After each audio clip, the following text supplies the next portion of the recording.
इस कहानी की शुरुआत में हम एक सिल्वर अल्केमिस्ट को देखते हैं जिसके पास सकार नाम का एक विलेन आता है और वो उससे कहता है कि ईश्वर के खिलाफ जाने वाले सभी अल्केमिस्ट को मरना होगा।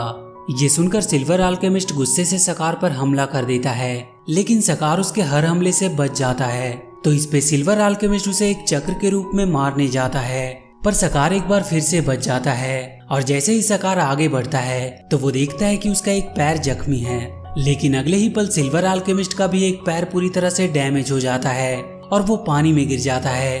दरअसल उसने जब चक्र के रूप में सकार पर हमला किया होता है तो वो दोनों एक दूसरे को घायल कर दिए होते हैं। और वहीं जब सिल्वर अल्केमिस्ट पानी में गिर जाता है तो सकार पानी में जाकर उसे मार देता है। अब ये इस विलेन कौन है और वो अल्केमिस्ट को क्यों मार रहा है, इसके बारे में हम आगे जानेंगे। इसके बाद कहानी यहाँ से शिफ्ट होती है और हम एडवर्ड एल्रिक और अल्फोंस एल्रिक को देखते हैं जो एक सरकारी अल्केमिस्ट का एग्जाम देने ट्रेन से सेंट्रल जा रहे होते हैं। पर जब वो प्लेटफॉर्म पे पहुंचते हैं तो वो देखते हैं कि उनकी ट्रेन खुल चुकी है। वो दोनों किसी तरह भागते हुए ट्रेन में चढ़ते हैं और जैसे ही वो अंदर जाते हैं एडवर्ड का पैर लिन याओ नाम के एक आदमी पर पड़ता है, जिससे एडवर्ड डर जाता है। इसके बाद हम देखते हैं कि एडवर्ड, अल्फोंस और लिन याओ तीनों एक साथ बैठे होते हैं और अल्फोंस लिन याओ से पूछता है कि तुम कहां से आए हो। इस पर लिन याओ कहता है कि वो जिंग शहर से आया है और वो यहाँ पे किसी अल्केमिस्ट के बारे में जानने आया है। इसके बाद लिन याओ एडवर्ड से जादुई पत्थर के बारे में पूछता है तो एडवर्ड उससे कहता है कि इसके बारे में उसे कुछ भी नहीं पता। और एडवर्ड लिन याओ से पूछता है कि तुम्हें जादुई स्टोन में इतनी दिलचस्पी क्यों है।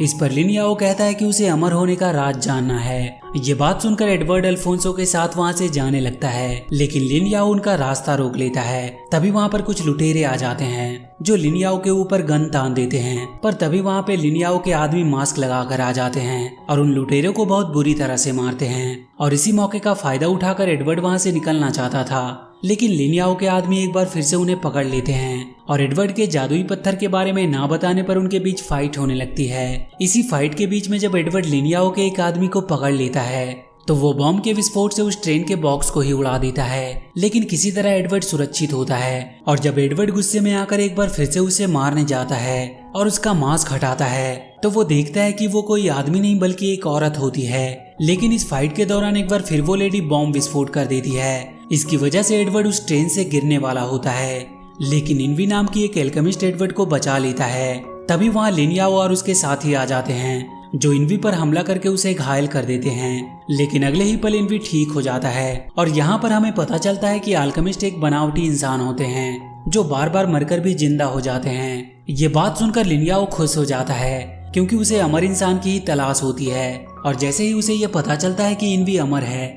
वो अपने साथी को उसे पकड़ने के लिए कहता है और लिन याओ और उसके साथी इनवी को लेकर ट्रेन से नीचे जंप लगा देते हैं। इसके बाद एडवर्ड वापस से उस ट्रेन के लुटेरों के पास जाता है और उनसे पूछता है कि वो लोग यहाँ पर क्या करने आए थे। तो वो लुटेरा एडवर्ड को बताता है कि वो यहाँ पे एक मिलिट्री ऑफिसर को बंदी बनाने आया था, जिसे बंदी बनाकर वो अपने साथी के रिहाई की मांग करने वाला था। तभी ट्रेन में कुछ हलचल होती है तो वो लुटेरा एडवर्ड को बताता है कि उन लोगों ने ट्रेन का ब्रेक फेल कर दिया है, जिससे ट्रेन के सेंट्रल स्टेशन से टकराने से उनके साथ वो मिलिट्री ऑफिसर भी मारा जाएगा। तभी अल्फोंस एडवर्ड को बताता है कि सेंट्रल स्टेशन आखिरी स्टेशन है, तो वो दोनों बाहर जाते हैं। तभी वहाँ पे वो लुटेरा आ जाता है जिससे टकराकर एडवर्ड गिरने ही वाला होता है कि तभी अल्फोंस उसे पकड़ लेता है, लेकिन तभी वो लुटेरा उन दोनों को ट्रेन से नीचे गिरा देता है। तो एडवर्ड अपनी पावर की मदद से ट्रेन की पटरी को हवा में कर देता है और अपनी समझदारी से ट्रेन का एक्सीडेंट होने से बचा लेता है और वो लुटेरा पकड़ा जाता है। वहीं हम रॉय मस्टंग कर्नल को देखते हैं जो उस ट्रेन में आ रहे ऑफिसर को लेने के लिए आया होता है, पर तभी वो लुटेरा भागने की कोशिश करता है तो कर्नल उसे अपनी पावर से घायल कर देता है। दरअसल कर्नल एक फ्लेम अल्केमिस्ट होता है जो अपने हाथों से आग पैदा करता है। कर्नल के पावर को देखकर सभी लोग हैरान होते हैं। तभी उस ट्रेन से मिलिट्री ऑफिसर किंग ब्रेडली निकलता है जो एडवर्ड की काफी प्रशंसा करता है। इसके बाद हम कर्नल रॉय मस्टंग को देखते हैं जो अपने ऑफिस में होता है और वो एडवर्ड को बताता है कि कोई सकार नाम का एक कातिल सरकारी अल्केमिस्ट को मार रहा है। इसीलिए कर्नल एडवर्ड के लिए बॉडीगार्ड लगाता है, लेकिन एडवर्ड अल्फोंस के साथ वहाँ से भाग जाता है क्योंकि उसे बॉडीगार्ड रखना पसंद नहीं था। जब वो रास्ते में होते हैं तो उन्हें मेचंग नाम की एक लड़की मिलती है जो एडवर्ड को बोना कहती है, जिससे एडवर्ड को गुस्सा आता है और इसीलिए वो उसके पीछे मारने के लिए जाता है। पर चंग भागते हुए सकार के पीछे जाकर छिप जाती है तो एडवर्ड वहाँ से जाने लगता है क्योंकि एडवर्ड सकार को नहीं जानता था। पर तभी वहाँ पे एडवर्ड के बॉडीगार्ड ऑफिसर आ जाते हैं जो उसे वापस चलने के लिए कहते हैं। पर तभी वहाँ पे सकार आता है। वो ऑफिसर उसे मारने के लिए गन निकालता है, लेकिन सकार उसे मार देता है। तो एडवर्ड उसके सिर पर लगे निशान से उसे पहचान जाता है कि वही है जो सरकारी अल्केमिस्ट को मार रहा है। तो एडवर्ड डर कर अल्फोंस को लेकर वहाँ से भागने लगता है। जब वो दोनों भाग रहे होते हैं तो अल्फोंस रास्ते में एक दीवार बनाता है ताकि सकार उनके पीछे ना आ पाए, लेकिन सकार उस दीवार को तोड़ देता है और उनके रास्ते को बंद कर देता है। तो एडवर्ड सकार से पूछता है कि तुम चाहते क्या हो और तुम सारे सरकारी अल्केमिस्ट को क्यों मारना चाहते हो। इस पर सकार कहता है कि वो उन लोगों की किए की सजा दे रहा है और इसके बाद वो एडवर्ड पर हमला करता है। लेकिन एडवर्ड के फुल अल्केमिस्ट होने के कारण उसे कुछ नहीं होता है। लेकिन अल्फोंस जब देखता है कि सकार बहुत पावरफुल है तो वो एडवर्ड को वहाँ से भाग जाने को कहता है। लेकिन एडवर्ड अल्फोंस को अकेला छोड़कर नहीं भागता है और सकार से फाइट करने लगता है। पर सकार एडवर्ड के मेटल के हाथ को पूरी तरह से डिस्ट्रॉय कर देता है। इस पर एडवर्ड सकार से पूछता है कि तुम चाहते क्या हो। तो सकार कहता है कि वो फुल मेटल अल्केमिस्ट को मारना चाहता है। तो एडवर्ड कहता है कि ठीक है, तुम मुझे मार दो, लेकिन मेरे छोटे भाई अल्फोंस को जाने दो। और जैसे ही सकार एडवर्ड को मारने जाता है तभी वहाँ पे कर्नल आ जाता है। ये देखकर सकार कर्नल पे वार करता है। तो कर्नल सकार को अपने आग से जलाने की कोशिश करता है, लेकिन उससे आग नहीं जलता है। तो वहाँ की एक लेडी ऑफिसर कर्नल को सकार के वार से बचा लेती है और कर्नल को बताती है कि बारिश में उसके दस्ताने काम नहीं करेंगे। तभी वहाँ पे आर्मस्ट्रॉन्ग अल्केमिस्ट आ जाता है जो सकार पर हमला करता है और इसी मौके का फायदा उठाकर लेडी ऑफिसर सकार को गोली मार देती है। सकार घायल होने के बाद वहाँ से भाग जाता है। इसके बाद हम कर्नल को देखते हैं जो सबको बताता है कि इसवेलन पूर्वी कबीले वाले लोग थे जो इसवेला की पूजा करते थे और उन्हें अपना कुल देवता मानते थे। पर धार्मिक भेदभाव के चलते तनाव बढ़ गया, जिसमें एक ऑफिसर से गोली चल गई और उससे एक इसवेलन के 13 साल के बच्चे की मौत हो गई, जिसकी वजह से हालत काबू से बाहर हो गए और वहाँ पे युद्ध छिड़ गया। और फिर 7 साल की लड़ाई के बाद मिलिट्री कमांड ने सरकारी अल्केमिस्ट के हाथों इसवेलन के कत्ल की योजना बनाई, जिसमें बहुत सारे लोग मारे गए और बहुत से अल्केमिस्ट का इस्तेमाल एक जिंदा वेपन की तरह किया गया। और इसीलिए जो इसवेलन बच गए हैं वो सरकारी अल्केमिस्ट को मारकर उनसे बदला लेना चाहते हैं। ये बात सुनकर एडवर्ड गुस्से में आ जाता है और सकार को मारने के लिए जाने लगता है। तो वो लोग उसे समझाते हैं कि वो अभी ठीक नहीं है और अल्फोंस को भी उन्हें ठीक करना है। इसके बाद हम सकार को देखते हैं जो गटर के रास्ते जा रहा होता है। तभी वहाँ पे ग्लूटोनी और इनावी आ जाते हैं और वहीं लिन याओ भी अपने साथी के साथ आ जाता है जो इनवी ग्लूटोनी को सकार सहित उन सभी को खा जाने को कहता है। लेकिन सकार अपने पावर की मदद से वहाँ एक धमाका करके भाग जाता है। इसके बाद हम आर्म अल्केमिस्ट को देखते हैं जो कर्नल को बताता है कि एडवर्ड सरकारी अल्केमिस्ट के एग्जाम में पास हो गया है। तभी उसे अपनी पुरानी बातें याद आने लगती है कि किस प्रकार उसने अपनों को खोया था। इसके बाद हम किंग ब्रेडली के बेटे सेलिम को देखते हैं जो फुल मेटल अल्केमिस्ट का बहुत बड़ा फैन होता है, जो अपने मॉम से कहता है कि वो बड़ा होकर अल्केमी सीखेगा और अपने डैड के काम में हाथ बटाएगा। इसके बाद हम एडवर्ड को देखते हैं जो अपने मेटल के हाथ को लगवाने के लिए अपने फ्रेंड विनरी के पास जाता है। विनरी रात भर जाकर एडवर्ड के लिए एक बहुत ही शानदार मेटल का हाथ बनाती है। और वहीं एडवर्ड जब अपने मॉम के कब्र पे जाता है तो वहाँ पे अपने डैड को देखकर वो बहुत हैरान होता है, क्योंकि बचपन में उसके पिता उसे उसकी मॉम के साथ छोड़कर चले गए थे और इसीलिए वो उनसे काफी नाराज भी होता है। इसके बाद हम सकार को देखते हैं जो बेहोश पड़ा अपनी पुरानी यादों में खोया था और जब उसकी आंख खुलती है तो उसके सामने मीचंग होती है। दरअसल मीचंग ने ही सकार की जान बचाई थी और जब मीचंग सकार के हाथ के टैटू के बारे में पूछती है तो सकार उसे बताता है कि ये टैटू उसकी फैमिली से मिली है। इसके बाद हम एडवर्ड के डैड को देखते हैं जो विनरी की ग्रैंड मदर को बताते हैं कि इस शहर का हाल भी जर्जिक शहर की तरह होने वाला है। ये कहकर वो वहाँ से चला जाता है। तभी वहाँ एडवर्ड आता है जो सारी बातें सुन लेता है और वो वहाँ से जर्जिक शहर के लिए निकल जाता है। और जब वो उस शहर के पास पहुँचता है तो उस पर कुछ इसवेलन का हमला होता है और वो लोग एडवर्ड को बंदी बनाने वाले होते हैं कि तभी वहाँ पे इसवेलन की सान माता आ जाती है जो उन लोगों को ऐसा करने से मना कर देती है। और जब एडवर्ड उनसे पूछता है कि उन्होंने ऐसा क्यों किया तो वो बताती है कि युद्ध के दौरान जब वो लोग घायल थी तो एक अल्केमिस्ट्रियन डॉक्टर पति पत्नी ने ही उन्हें बचाया था। ये सुनकर एडवर्ड कहता है कि उसके एक दोस्त के मॉम डैड भी डॉक्टर थे और उसके फ्रेंड के ही मॉम डैड थे जिन्होंने उनकी मदद की थी। इसके बाद वो एडवर्ड को बताते हैं कि वो दोनों डॉक्टर उनके मना करने के बावजूद उनकी इलाज करते रहे। और जब एडवर्ड उनसे पूछता है कि उनकी मौत कैसे हुई तो सान माता बताती है कि एक इसवेलन मरीज जिसके दाएं हाथ में बहुत सारे टैटू और उसके सिर पे एक निशान था, उसी ने उन दोनों डॉक्टर्स को मार डाला। इसके बाद हम सकार को देखते हैं जिसके पास उसके गुरु आते हैं, जो उससे कहता है कि वो उसके बारे में जानता है, लेकिन वो बेकसूर लोगों को मार रहा है और अगर आज वो किसी से बदला ले रहा है तो कल कोई और उससे बदला लेगा और इसीलिए इस बदले के सिलसिले को उसे खत्म करना होगा।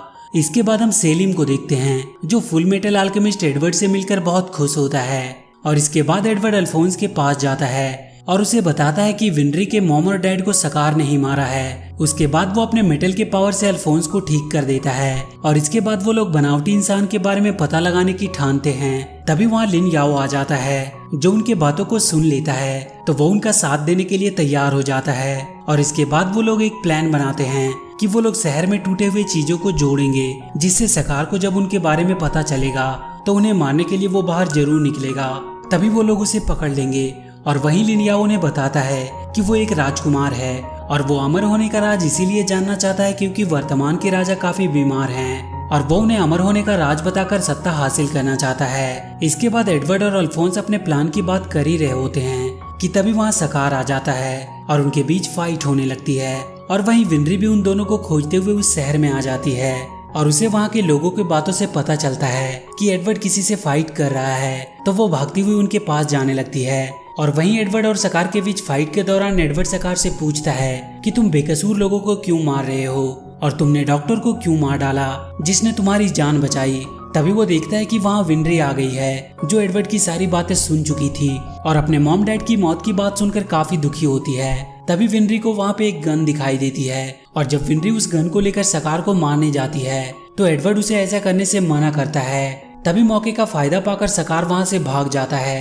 तो अल्फोंस उसके पीछे जाता है और एडवर्ड विनरी को संभालता है। इसके बाद हम लिन याओ को देखते हैं, जो बनावटी इंसान ग्लूटोनी को पकड़ने जाता है, पर तभी वहाँ पे किंग ब्रेडली आ जाता है, जो उन्हें ऐसा करने से मना करता है और उन पर हमला कर देता है। और जैसे ही किंग ब्रेडली लिन याओ पर वार करता है तो किंग ब्रेडली की साथी उस वार को अपने ऊपर ले लेती है, जिससे वो घायल हो जाता है। उसके बाद किंग ब्रेडली और लिन याओ के बीच फाइट होने लगती है, पर तभी ग्लूटोनी किंग ब्रेडली पर गिर जाता है तो लिन याओ इस मौके का फायदा उठाकर अपने साथी को लेकर वहां से निकल जाता है और वहीं इधर एडवर्ड और अल्फोंस सकार को पकड़ लेते हैं। तभी वहां पे ग्लूटोनी आ जाता है, जो सकार को खाना चाहता है और जैसे ही वो आगे बढ़ता है सकार उस पर हमला कर देता है, लेकिन सकार का हमले का उस पर कोई असर नहीं होता है। तभी वहां पे लिन याओ आता है, जो ग्लूटोनी के मुंह पे बॉम्ब लगा देता है, जिससे उसका आधा शरीर डिस्ट्रॉय हो जाता है, लेकिन अगले ही पल उसका शरीर ठीक होने लगता है। लेकिन समय रहते ही लिन याओ उसे बंदी बना लेता है। इसके बाद सकार एडवर्ड को मारने जाता है, पर तभी वहाँ विनरी एक लेडी ऑफिसर के साथ आती है, जो सकार को गोली मारकर घायल कर देती है।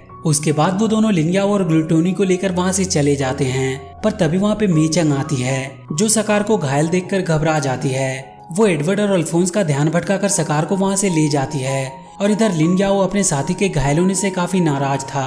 तभी वहाँ कर्नल रॉय मस्टंग आता है, जिसे वो लोग ग्लूटोनी को दिखाते हैं और वहीं लिन याओ उन्हें बताता है कि किंग ब्रेडली कोई आम इंसान नहीं बल्कि वो एक होमोक्यूलस है। इसके बाद हम किंग ब्रेडली को देखते हैं, जो किसी ह्यूमोक्यूलस मास्टर से बात कर रहा था। इसके बाद हम मेचंग को देखते हैं, जो अपने शुद्धिकरण कला से सकार का इलाज करके उसे ठीक कर देती है। वहीं सकार उस लेडी ऑफिसर से इस विलन के बारे में पूछता है तो वो उसे बताती है कि उस जंग के दौरान किंग ब्रेडली ने अल्केमिस्ट को एक जिंदा हथियार के रूप में प्रयोग किया और उस जंग के दौरान सकार ने अपने बड़े भाई को ये बताता है कि अल्केमिस्ट्रियन ने उन पर हमला किया, तो उसके बड़े भाई ने उसे अपनी रिसर्च की किताब देकर उसे वहां से जाने को कहता है। लेकिन तभी एक सरकारी अल्केमिस्ट उन पर हमला कर देता है, जिस हमले के दौरान सकार के सिर पर चोट लगती है और उसका एक हाथ कट जाता है, जिससे वो बेहोश हो जाता है। तो उसका बड़ा भाई अपने शुद्धिकरण कला से अपना हाथ सकार के हाथ में लगा देता है और उसे एक नया जीवन देता है और उसी दौरान उसके भाई की मृत्यु हो जाती है। और जब सकार की आंखें खुलती है तो वो अपने भाई के मौत के गम में बहुत दुखी होता है और इसीलिए वो गुस्से में आकर डॉक्टर को मार देता है। जंग तो खत्म हो गई थी, लेकिन कोई भी उस जंग से खुश नहीं था। ये बात सुनकर एडवर्ड काफी दुखी होता है। इसके बाद हम अल्फोंस को देखते हैं, जो मेचंग का पीछा करके सकार का पता लगा लेता है और वो एडवर्ड को लेकर सकार के पास चला जाता है, जहां उन लोगों के बीच जबरदस्त फाइट होती है, जिससे वहां की बिल्डिंग पूरी तरह से डिस्ट्रॉय हो जाती है। इनके फाइट के बीच वहां पे कर्नल विनरी और भी लोग आ जाते हैं। तभी सकार एडवर्ड पर हमला करने जाता है तो एडवर्ड सकार के हाथ को पत्थर में फ्रीज कर देता है। इस पर विनरी सकार के पास जाती है और अपनी जेब से कुछ निकालती है, तो एडवर्ड को लगता है कि विनरी सकार से अपने मॉम डैड का बदला लेना चाहती है। लेकिन विनरी अपने मॉम और डैड की तरह सकार का इलाज करने लगती है, ये सब देखकर सभी लोग हैरान होते हैं और विनरी की सिंपैथी देखकर सकार को अपने गुरु की बात याद आने लगती है और सकार अपनी गलती मानकर विनरी से माफी मांगता है। तभी वहाँ लिन याओ आता है जो उन लोगों को बताता है कि ग्लूटोनी आजाद हो गया। तभी वहाँ ग्लूटोनी आ जाता है जो उन पर हमला कर देता है और इसी बीच सकार वहाँ से भाग जाता है। और जैसे ही ग्लूटोनी विनरी को मारने वाला होता है, सकार विनरी को बचा लेता है और सभी को वहाँ से जाने को कहता है। तो एडवर्ड कर्नल से विनरी को वहाँ से ले जाने को कहता है और वो अल्फोंस और लिन याओ के साथ ग्लूटोनी को मारने के लिए वापस आता है। पर तभी वहाँ पे इन्वी आ जाता है जो ग्लूटोनी को बताता है कि वो एडवर्ड और अल्फोंस को नहीं खा सकता और इसी बीच उनमें फाइट होने लगती है और ग्लूटोनी लिन याओ को खाने के चक्कर में अपने भाई एनवी और एडवर्ड को भी खा जाता है। अल्फोंस एडवर्ड के चले जाने की वजह से काफी दुखी होता है। इसके बाद हम एडवर्ड को देखते हैं जो ग्लूटोनी के पेट में अभी भी जिंदा होता है और वहीं लिन याओ और इन्वी भी जिंदा होते हैं। इन्वी उन्हें बताता है कि ये सच का प्रवेश द्वार है जिसे उसके पिता ने बनाया था। तो एडवर्ड इन्वी से पूछता है कि यहाँ से वो बाहर कैसे निकल सकते हैं। इस पर इन्वी कहता है कि यहाँ से अब कभी भी वो बाहर नहीं निकल पाएंगे और इसी बात को लेकर उनमें फाइट होने लगती है और देखते ही देखते इन्वी एक मॉन्स्टर में बदल जाता है और इसी के साथ ये मूवी यहीं पर खत्म हो जाती है। तो वीडियो अगर अच्छी लगी हो तो please do like and share the video and please subscribe to my channel and press that bell icon.